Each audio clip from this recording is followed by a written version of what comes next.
Welcome back to the No Referees Podcast. We're back again with another quarantine edition. Please check us out on our social media pages at No Referees Pod and on our new YouTube channel, No Referees Podcast. Along with Special Jennings, I'm Evarist and joined today by an esteemed guest. He is the Vice President and Director of Athletics of the University of North Texas. He was once a Division II head men's basketball coach with a winning record. He's from Oklahoma, so you know that means he's probably Joe Exotic's cousin, second cousin, brother, sister on his daddy's side. I mean, I know this of the characters in that show, and I did watch it. I definitely am more supportive of Joe than Carol, so I'm on Team Joe. You can find him on Twitter at Wren Baker. You can also follow North Texas Athletics on social media at Mean Green Sports. My brother, Wren Baker, how you doing today? Man, I'm doing good. It's obviously we're all going through a lot of changes right now with the pandemic stuff, but I've got two little girls, 8 and 5, and they're with me, and so getting to spend a little bit of time with them and still able to do a lot of the work that we do from home, and so we're very blessed. I feel fortunate given kind of everything that we're dealing with to be in the position that we are. Stand right there. You've been at home. I know that grocery bill done went up. I know a lot of time in front of the Netflix done went up. Yeah, it's just my wife is a homeschool teacher basically right now, so my wine bill has went up too because she dips into that a little earlier and a little harder than she normally does. So yeah, we got some bills that went up, but we've got some that went down too. So what are y'all binge watching as a family? So the girls, a lot of times they watch YouTube Kids on their iPads. So, and it's amazing. You want to talk about the power of marketing? They'll come in here, knock on the door, and ask me for a toy because they've seen some other kid play with it, and some of the toys they even have. And I'm like, you'd rather watch a kid play with a toy than actually go play with the toy. I don't really get this, but Heather and I. We just finished. There was a new season uploaded of Last Kingdom. We finished that. New season of Ozark. We're watching that. So we do binge watch usually after we get the kids to bed, which is between 8:30 and 9. Depends on if Heather falls asleep when she's in there. We take turns putting them to bed. So, but usually from about 9 to 10:30, we'll binge watch a little bit, and so we get 1 to 2 episodes in, but. We have not cut the cord, but I'm not sure why, because outside of Netflix and Amazon Prime, we really don't watch anything else. On the No Referees Podcast, we ask all our guests and coaches who are affiliated with sports. You were once a head coach. Most people may not know you were once an assistant coach. So I want to know, what was your very first time you ever got into it with a referee, and if you ever got a technical foul? Yeah. People, like a lot of people ask sometimes, because when I was at Rogers State, I was the AD and head coach, and they're like, what made you pick one path over the other? And honestly, it was I felt better equipped for the AD's job. I felt like as a head coach, I just struggled sometimes to find consistency in what I wanted to be. And so, and so I was actually I got a few technicals, and I actually got tossed from one game. Hold on, give us that story. Give us real quick. So it was at St. Gregory's University, which is now that was a small private Catholic school in Oklahoma, and so now it's that they've closed down actually. But we were playing there on the road. We had an older referee, and I'm a rookie. Coach, I think it was 27 or 28 at the time, and he had teed me up early. I didn't think he was calling a very good game, so then we later on I started getting on him, and I had an assistant that would chirp some too, and he said he'd come over there and stare me down. He said, "One more word," and I said, "What are you talking about?" And he ran me. Well, kind of find out, I think my assistant had yelled, "Stop cheating" at him, and he thought it was me. I didn't even hear it, so I got ran. So sometimes when I'm talking to coaches about, hey, this doesn't really help the situation. At least I'm talking because I've been there and have a little bit of experience that I think sometimes when you lose your composure, it has a very negative impact on your team. They start to feel like they're being cheated and they start to react. And so to the best that you can, I think it's good to stay pretty even keeled over there. But that's easier said than done. With the COVID-19 situation, you being the director of athletics at North Texas, just walk us through what your thought process and protocol that you had once you found out that seasons would have to be canceled and things of that nature.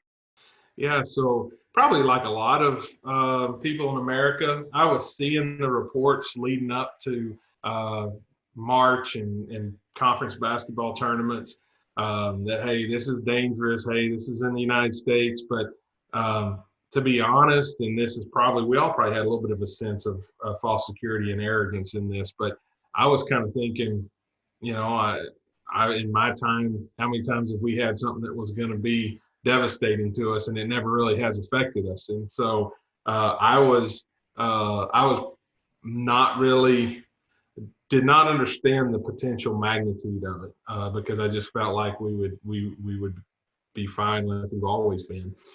And so then we're in the conference tournament. We actually won the regular season championship on our men side, and we got through the first day of the conference tournament. Our women lost a tough game. Our men, they didn't play till day 2 because they got a bye. And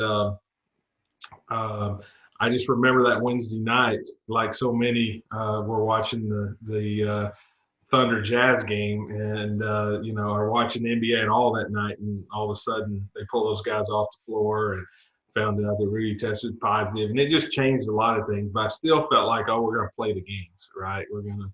We may have limited fans, and I'd already tried to cut deals because we were going to, as a conference, limit everybody to 150 tickets. Well, it was in Frisco, which is 45 minutes from us, and so I was trying to get the schools like Marshall and Old Dominion and Charlotte and all those schools from way away. I was trying to cut deals to get into their 150 tickets because we had a lot of people wanting to go, and that was all for naught because just shortly after that, we canceled the conference tournament.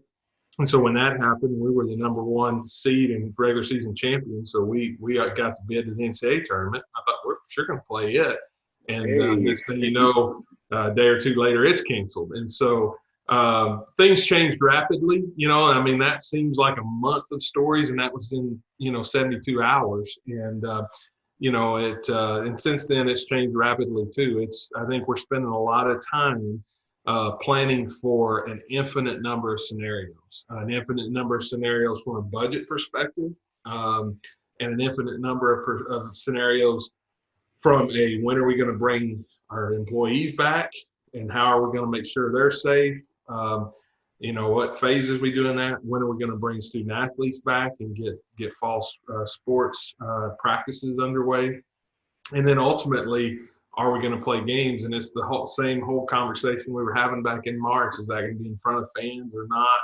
Are we going to try and social distance? Are we going to have sections of the stadium where we do social distance or personal protective equipment? And so there's a lot that's going into that. And you just, you don't know all the information. I believe we're going to have a lot more data by the time September gets here, right? And we know, I think under the age of 25, there's only been maybe 100 people die of COVID in the entire country. So we know it's relatively safe for people in that age demographic. So we have some data, but we'll have a lot more as testing becomes readily available and we get closer to having vaccines and able to test for antibodies with broad consistency and availability of tests. And that data's got to drive our decisions, but the timeline's compressed enough. You can't wait until you have the data to start to plan. So planning for all those scenarios in between is kind of tough. And, just like tests, they're $100 a piece. So we can test these kids when they first come back. Are we testing them once a week, once a month? Or are we only testing if somebody's showing symptoms? Are we quarantining just the kids showing symptoms or the whole team? There's just so many decision points that you got that you have to talk through in that. And that's what we're spending our time doing. So I'm in meetings now more than I've ever been, just because we're everything we're dealing with, there's so many more possibilities. So I did have a question. I know that for our league, they're looking at possibly not doing conference tournament at all. Are you guys facing pretty much the same thing? Yeah, so it's interesting. We're looking at a variety of scenarios. Some of it involve the regular season. So we've talked about cutting back in the regular season, only playing East-West, so just playing within your division, and that's it.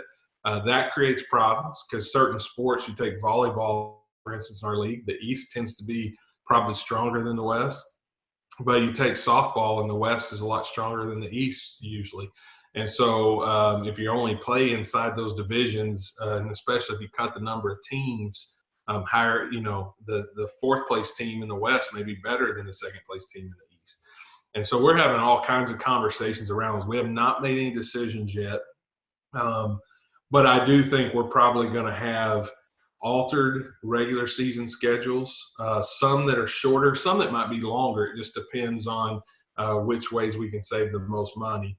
And we'll probably have condensed conference championships. I don't think we'll eliminate conference championships in our league, but I do think if we normally had 8, we'll probably have 4. If we're doing 12, we're probably going to have 6 to 8. Try and cut a day off all those tournaments. Okay. Well, switching gears, I know we got a lot of coaches that listen to the podcast. I'm jump right into it. As a director of athletics, what do you look for in the hiring process when you're hiring a candidate, whether it's for whatever sport? We can use basketball for an example, but what are you looking for in that candidate? Yeah, that's changed for me over time a little bit, and changes according to the situation. Might even change according to the sport. You don't hear ADs probably admit this, but if they're being honest, they would. There's sports where I have fairly good knowledge of just strategy, and there's sports that I don't. And so I always joke I'm still figuring out the rules for the libero in volleyball, and I say that somewhat in jest, but I don't know it as well as I know basketball or football or some of the other sports. So I think the first thing is, and I know this is an overused phrase, but it really is fit. So for instance, when we were looking to hire a men's basketball coach here a few years ago, I felt like it was really important to get somebody who had extensive recruiting in the Dallas-Fort Worth Metroplex, because everybody talks about this wealth of talent in DFW, and there is a lot of kids. But if you look at the history of our program, we have not been real successful. So just being in the middle of a talent-rich area by itself obviously is not enough to get us get us to success. And so I felt like it was really important in that situation to have somebody who understood how to attack Dallas-Fort Worth. And actually one of Evarist and I's buddies, Josh Passner, is kind of somebody who talked to me a little bit about that early. He said, when you look at those major metropolitan areas, you can put your whole staff in there recruiting, wasting a lot of time because you can't get them, And so I thought that was important. I'm much less formal than a lot of people in the interview process. We may spend an hour and a half, 2 hours, but it'll be a very casual conversation. I really want to get to know the coach and what their culture is going to be like. Not just not just tell me about your culture, but like I want to talk to them about how they interact with players, how they build relationships. But I do that fairly casually and let the conversation just develop as opposed to walking through a set of questions. So generally, that's what my process looks like. It could change a little bit based on the sport and, do I have a committee? I usually involve committees more if it's in a sport where I don't have as much comfort. So like men's basketball, which, Everest talked about, I have a background there. It's how I got started in athletics. It was just me and my deputy AD, and we met with 2 and we hired one of them. And I had that process lined out pretty seamlessly. I hired a softball coach, and we had that committee was 4 of us. And we went through a couple of rounds of interviews and narrowed it down. And because I know a little bit less about softball than basketball, and I wanted to get that feedback and opinion from that group. So it varies from situation to situation, but I do think you want somebody who is a good fit and who has a good plan for putting a staff together that complements them. I'm glad you just said that, Wren, with the plan. So within having a plan, from a director of athletics perspective, what does success look like for you? Like what does that look like?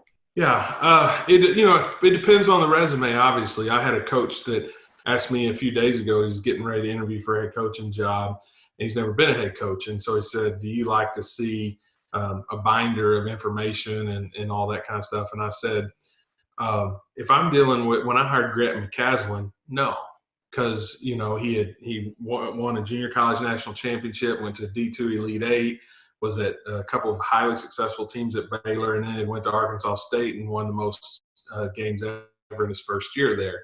So I really just want to talk about more, what are you looking for, in your next stop? Here's what we're looking for, and does this match up? When I was back at Northwest Missouri State, which is a really good Division II football program, the football job came open suddenly due to we had a head coach pass away. And so I interviewed one of the assistant coaches for that job, and he had everything planned out and all the way down to, he said, we never make it through a full season with enough chin straps. So this is how many chin straps I want to order. And like that, when I was coming down to the decision, that meant something to me, because what it told me was he hadn't been a head coach, but he's prepared for it. He's thought about this all the way down to the smallest detail.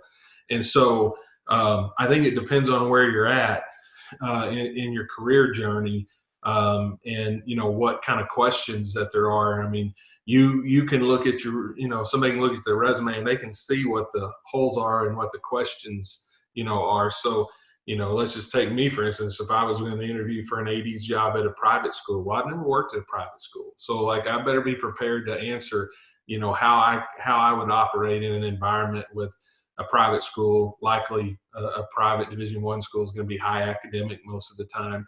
So, how you're going to be able to work in that environment. And, I think the best way that you can answer the questions that are out there is probably what you have to do.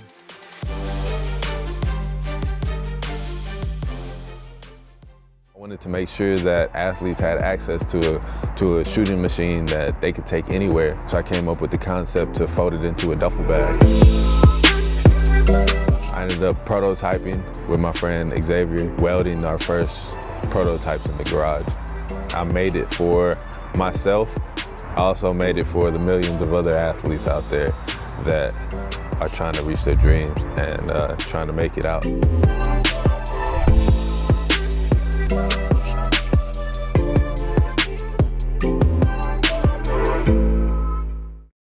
Going back to Memphis real quick, I'm just going to give the viewers out here listening and watching a quick little backstory between how me and Mr. Baker met. So Mr. Baker was the Deputy Athletic Director at University of Memphis.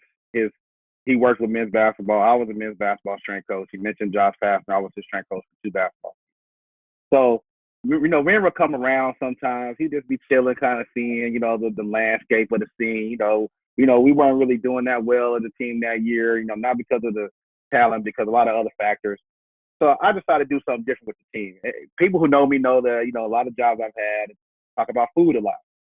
One day in FedEx Forum, behind the scenes, I ordered an extra smoothie, large, like 64 ounce, and I had it to the side. And Wren rolls up in here, and I said, Wren, I got you a present. He said, what you got? I said, I got you this. I give him this smoothie. He's like, what is it? Like, it's a watermelon, banana, some kind of smoothie. So, boom, he loves it. He crushes it. Every time after every game from there on out, comes back there looking for a smoothie. And then one day he was like, yo, you got an extra one for my wife? I was like, man, come on, man. I mean, those smoothies are addictive, and I still love Smoothie King. If they put one in between here and my commute to work, I would stop there every day. But usually, I'm running behind enough; I don't have time to go search it out in town. But yeah, you get out, you sit there a long game. Those smoothies, man, that was where it was at. Yeah, man. So yeah, that's one of my fondest memories. Obviously, we used to travel on the planes to have the food, and used to love the food. And hey, yo, if anybody knows Wren Baker, this man loves his food. So don't get between him and his food, y'all. You know what I'm saying? Well, I tell you what, the Memphis experience was. I really grew a lot and appreciated it because there's a lot of pressure, particularly on the men's basketball coach at the University of Memphis, because the program means so much to the city. Even people who aren't alums and who aren't fans in other sports, they love that men's basketball program, and it's what it represents and what it's meant to the city. And so it does become a little bit of a inside the program. You got to kind of come together because you feel like you're constantly getting attacked from different angles, and so I really grew from that experience and loved my time there, and it really prepared me to be an AD more than any other job I had, because we did have, I mean, as passionate of a following as you could possibly have, and Right. so. And the media covered it intensely, and they knew everything. That if the players got in a fight in practice day 4, and there's nobody else in the gym, they'd be reporting on it the next day. It was unbelievable how many ways they had to get that information. But it was a great place, and I loved my time there. And I grew up in a small town in Oklahoma. Memphis was the very first city I ever lived in, and Memphis is one of those places. There's no middle ground. People either love it or hate it. Heather and I had a blast. We loved it. I tell people all the time. I went there not knowing, you get on and you Google Memphis and most dangerous city and all this stuff, and never felt like I was in danger. Loved being there. Still visit sometimes, and we had a great experience there. These times, as an athletic director and myself being a strength coach in college for 10 plus years, Coach Jennings is the associate head coach at the Division I level. These times, we're not as engaged as much. There's a lot of Zoom calls. People are talking about Zoom fatigue and all that kind of stuff now. So how do you keep your staff, everybody engaged in these times? Yeah, so I'm not big on meeting for the sake of meeting anyway. And so we meet more now than we normally do in person, only because I know it's important in these uncertain times. Even if I don't have updates with a lot of substance, my staff needs to hear from me, because they're reading every day people guessing about salary reductions and layoffs, and are we going to play, and is there going to be football, and all of these different things. And so even though I don't have the answers to a lot of those questions, there's some stability that just comes from the regular touch points. So we're doing more of that now than we normally do, but still not a lot. So I try to what I've tried to do is, despite the uncertainty of where we are today, as an athletic program, we've come a long ways the past few years. We got tremendous momentum, and so it's really important to me that we don't get so mired in the circumstances of today that we take our eyes off of the goals that we had and the progress that we were making. And so a couple of things that we've done. One is we're still doing professional development. So earlier this week, I think it was Monday morning, we did an hour-long session with Chris Peterson, the former football coach at the University of Washington. And he talked a little bit about, he calls it 5-star coaching, but it was the 5 things that he looked for in assistant coaches. And then he just did Q&A with our coaches, and people from assistant tennis coach all the way to our head football coaches on there, and he treated them all the same. He was great with them. And we've done some other stuff with Brett Ledbetter, who wrote the book What Drives Winning, and talking about just how you coach and how much you emphasize above the line behavior versus trying to always just penalize below the line behavior, and how to best pull that out of people and how kids react to it. So we're trying to focus on the future. And when I end the staff Zoom call, I'll always pick somebody random on the call, and I'll ask them a few questions. What have they been doing? What's been the biggest positive thing to come out of this for them? But the last question I end it with is always, what are you most looking forward to when we get back to normal? And the reason for that is I want to leave those calls with people focused on circumstances are bleak today, but we're going to get past this, and we're going to get back together and get back focused on the future. And so we do, my executive team, we're meeting twice a week. One of those dedicated to the budget, and that's just 3 or 4 of us. Our senior staff, we do 1 a week. My head coaches, we probably average 1 a week. And then all coaches, we're doing every 2 weeks, and all staff, we're about to do our second one since it's hit. So I involve them less. I like just philosophically an organization chart with depth instead of being flat. I think you empower people to make decisions, and you get things done quicker when you don't bottleneck stuff because it's running through 1 or 2 people. So, the people that report directly to me, there's only, outside of head coaches, there's only 4 of them. And, those people are empowered to make decisions, and they empower the people below them. That way we don't get stuck in not ever getting anything done and chasing our tails. So that's carried out kind of in our meeting schedule. I would ask the transition. I know, listening to Evarist and yourself speak about you being a former men's basketball head coach. How has that been for you? As far as, are you super hands-on with the basketball team still, or is that like, and I ask because I've been a place where an AD had been like a coach for like 20 years, and he was like super hands-on. Yeah. Better wording. Well, generally speaking, this is what I always tell people, because Coach McCaslin and I are good friends. We knew each other a little bit before I hired him, so he'll ask me questions. And I'm quick to tell him, and Evarist knows this because Coach Pastor would ask me questions. I would always say, listen, if I thought I had the answers to these, I'd still be coaching because they make more money at the highest levels than AD. So I would have stuck with that. I would have stuck with that path, And so if I see an observation, I might mention it, but more often than not, I won't. But what I have found is, because you don't do that, when you have a relationship and trust with your coaches, they'll ask you. And so then, you just kind of put that in your back pocket and think, Coach McCaslin, he I will use him as another example. He gets all over those guys. Every now and then he'll ask me anything I do any different. And I'll tell him, like, listen, I sit close enough to you. I know what you're saying. He's not cussing them. He's not demeaning them, but you're very demonstrative on the court. And I'm not sure that in the heat of the moment that's always the best way to rally your team. I've seen improvement there. That may or may not have been because of that conversation. I would have never just went to him. But I wait for those moments because I think all of us, especially coaches, because listen, I think it's one of the hardest jobs in the world.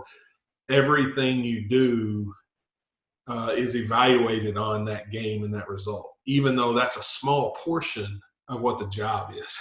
People don't see fighting to get those kids to do the right thing and, to treat the people right in their personal lives and to make sure they're on track to graduate and all those things. People just gauge you by that scoreboard and the insanity that can create if a coach doesn't feel supported. So I always just try and make them feel supported. And then when the time comes that they're seeking feedback because they're in a good place, maybe it's not in the season or, then that's when I'll try to give that feedback. Now, obviously, if there was something that I thought jeopardized the rules or player safety or mental health, I would step in there and say something. But outside of that, listen, if I know more about what it takes to be a successful coach in volleyball than our volleyball coach, we got some bigger problems than I can solve by running over there offering suggestions. So my job is to get the right people here, to equip them with the right tools, and to make sure that administratively we have really good processes so they can get things done.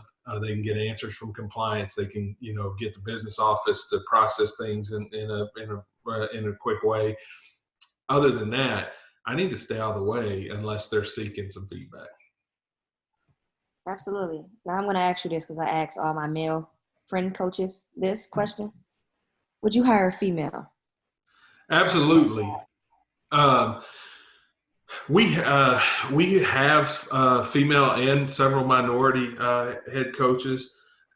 It's always interesting because, a lot of times if a program hasn't been successful, whatever the most recent head coach was, everybody wants the opposite. Even the players, if you go into the locker room and you ask players, and let's say that it's a female team and they had a female coach and they didn't get along with them, they'll tell you, we'd like to have a male coach. It's amazing. You would not think that would ever happen. I've had that happen almost every time. So people just have this natural tendency. If they had an older coach, they want a younger coach. If they have a younger coach, they want an older coach. And so I think as an AD, you really have to pull yourself back from that and think about what do we need here. But I think it's important where you can, and it's not the only factor. Obviously there's a lot that depends on what we do, wins and losses, that mounts pressure on everybody. But I think any time that you can bring diversity to your staff, particularly in head coaching positions, whether that be race or gender or anything else, I think it's important, because I think it's important for those student athletes as a whole to be able to see people who look like them, who they would identify with immediately, without having to build a relationship, that are successful and that they're getting opportunities. I think that's important. And so to that end, we really try to emphasize diversity in our candidate pools for that reason. Thank you for that. You're welcome. I got to ask you one or two things just about being in Texas. The only people in Texas would know. I'm a Texan, native from Arlington. That's why I got my Cowboys hat on. You know what I'm saying? Go Cowboys. I'm in Chicago. I haven't been in Texas since last summer. So you're in Texas. I got to know, Bluebell ice cream, what's your favorite flavor? So you're probably giving me a hard time about this. My wife always says I'm not exciting enough, but I'm a vanilla guy. Hey, I'm a pieces and cream guy. I'm not like a rock and roll and all that. Yeah. I'm regular too. Yeah. So I think Bluebell is the best ice cream that you can have, that you can buy. But regardless, I'm almost always a vanilla guy. Since you repping your Cowboys so hard, they haven't won since the Browns. Yeah, it's a tortured fan base. It really is. Like, it comes to my Browns as if the Texans have won a Hey, but listen, I'm repping because we have us and the Baltimore Ravens got the A+ grade in the draft, so I gotta represent. You know what I'm saying? Yeah, I hear you. I mean, you guys are ever the optimist, and it's like you just get let down again. I will say this about Texas. People that are from here and live here know Whataburger and Brahms both are. Hey, there we go. Hey, these people are like, we get an In-N-Out in. Everybody wants to go there. I'm like, man. No. It's all about that Whataburger. Thank you, my brother. I appreciate that.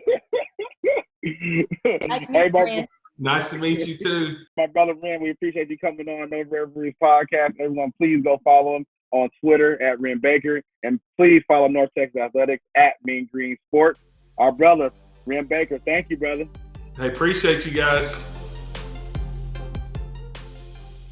Thanks for listening to another episode of the No Referees Podcast. Don't forget to hit the subscribe button wherever you're listening to this show, and rate and review us on Apple Podcasts. And don't forget to follow us on social media at No Referees Pod. Till the next episode, we out.